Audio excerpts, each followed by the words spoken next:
Арман, тоқсаш не болды саған соншама, а? Не, туғаныңнен үйімде тамағыңды қызған қалдың ба не? Мен сені не қызғанам, мен саған жата бермей жұмыс жаса деп жатырмын. Тамағыңа да үйіңе де рахмет. Сенсіз де өлмеспіз. Күнімді көріп алам, білдің ба? Арман, тоқта деймін.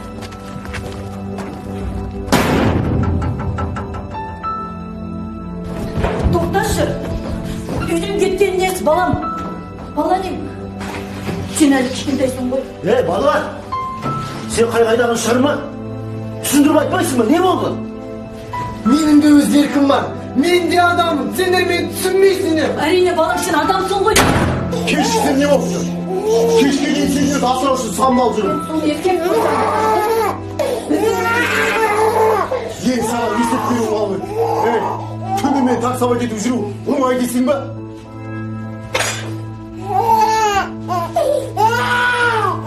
Тоқташқа қайда барасың? Бүгін келмеймін, күтпей мені.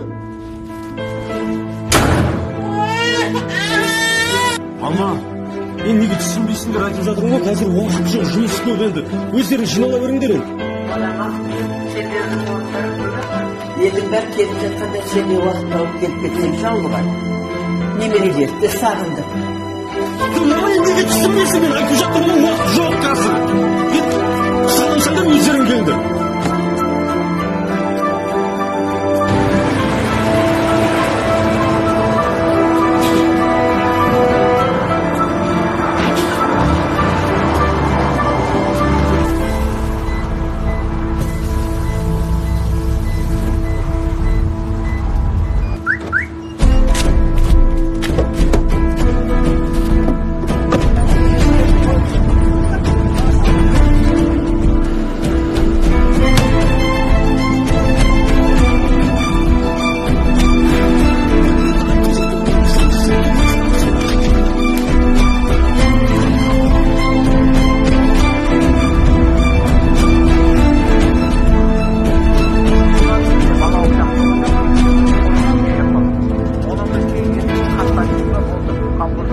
Әкеңе өкпелеме, шешеңе өкпелеме, туысыңа өкпелеме, өйткені олар барын жасады.